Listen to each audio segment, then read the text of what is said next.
Saudara-saudari yang terkasih, ibu bapak, anak muda, anak-anak, semoga kita diberikan kesehatan yang baik dan selalu kuat dalam kehidupan kita, kuat dalam segala kesulitan dan penderitaan.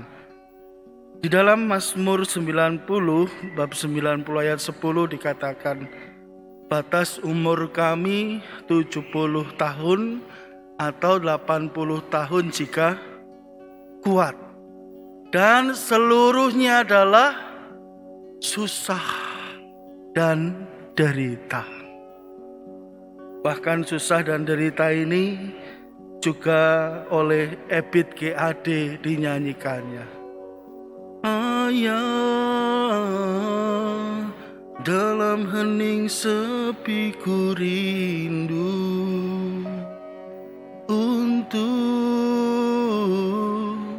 menuai padi milik kita, tapi kerinduan tinggal hanya kerinduan. Anakmu sekarang banyak menanggung beban, banyak menanggung beban. Saudara-saudariku yang terkasih, sejak dari kandungan kita ini sudah mengalami yang namanya penderitaan. Mulai dari sel bertemu jadi embrio, lalu berkembang menjadi bayi, menghisap asupan makanan dari mamanya di dalam perut juga penderitaan. Tapi kalau tidak dilakukan itu tidak akan hidup. Melahirkan anak, kalau tidak dilakukan, ibu enggak ngeden, anaknya gak hidup, gak metu. Betul enggak? Bapak ibu bekerja dengan sekuat tenaga, ibu-ibu pelayanan di gereja dengan segala pikiran, dengan segala tenaga dicurahkan untuk selalu menjaga kehidupan. Kalau anak-anak sejak merangkak lalu tidak dibiasakan untuk berjalan, sampai besar dia akan merangkak, nggak tahu yang namanya berjalan. Belajar berjalan itu ya penderitaan. Saudara-saudariku yang terkasih di dalam Tuhan, hari ini kita bersama ditanya oleh Yesus bersama para murid. Kata orang, siapakah aku ini? Yesus mengumpulkan tentang dirinya untuk mengecek pemahaman para murid dan juga mengecek orang-orang sekitar dengan segala mujizat yang telah dilakukan tentang pengetahuan mereka, pengenalan mereka akan Tuhan. Ada yang mengatakan, siapa tadi dikatakan? Yohanes Pembaptis yang dulu pernah terkenal. Ada yang mengatakan Nabi Elia atau seorang dari para nabi. Tetapi yang sungguh luar biasa dikatakan, tetapi menurut kamu, siapakah aku ini? Yesus mengajak para murid secara personal, secara pribadi untuk mengecek pengenalan diri mereka akan Yesus. Petrus mewakili para murid yang lain mengatakan, engkau adalah Mesias. Mesias adalah ramalan dari perjanjian lama yang akan membebaskan bangsa Israel, yang akan menebus bangsa Israel. Dan inilah yang sungguh diakui oleh Petrus. Tapi tunggu dulu, apakah isi dari kata Mesias sudah sesuai dengan maksud Tuhan? Maka Yesus memberikan pengajarannya tentang hamba Yahweh atau Mesias yang menderita. Dalam bacaan pertama digambarkan hamba Yahweh yang menderita itu, kita biasa mendengarkannya di dalam Mazmur saat Jumat Agung. Kalau nggak salah Mazmurnya saat itu, ya Allah, Allahku, mengapa engkau meninggalkan aku? punggungku dipukul, dibajak dan lain sebagainya, tapi tidak mendapat malu. Saudara-saudariku, kalau kita lihat film itu biasanya itu happy ending ya. Wah, pokoknya apa, film apa gitu, umpamanya Fast and Furious, segala macam, tapi nanti akhirnya menang. Yesus itu akhirnya menang nggak kalau dibikin film ini? Mosok akhirnya kok sedih di atas kayu salib. Tapi ingat, ini belum akhir. Akhirnya adalah Yesus bangkit dari kematian. Saudara-saudariku yang terkasih di dalam Tuhan, bagaimana pengenalan kita akan Yesus Kristus? Siapakah Yesus bagi kita? Dan siapakah saya bagi Tuhan?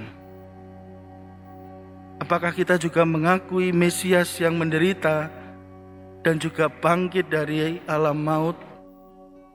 Namun bacaan hari ini pula memberikan makna yang baru bagi penderitaan hidup kita.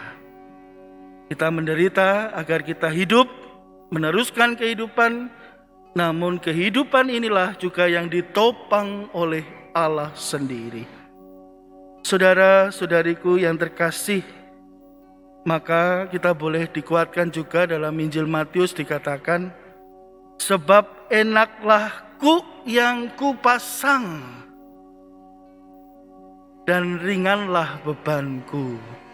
Kita memikul salib setiap hari, menderita setiap hari, namun kita dikuatkan. Kita bisa meneruskan kehidupan. Yang paling susah dari yang disampaikan Yesus hari ini adalah menyangkal diri. Seringkali kita maunya itu menunjukkan diri, bukan menyangkal diri. Seringkali kita mau show off, tampil, bangga bagus sih, sombong. Kita diajak untuk belajarlah daripadaku, sebab aku lemah lembut dan rendah hati. Agar salib terasa ringan adalah memiliki kelemah lembutan dan kerendahan hati.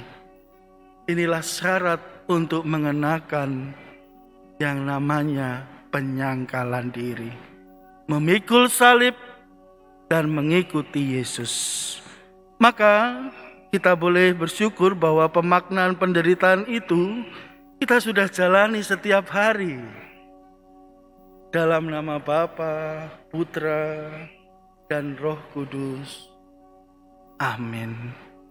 Di dalam tanda salib kita ada nama Allah Bapa, Allah Putra, Allah Roh Kudus.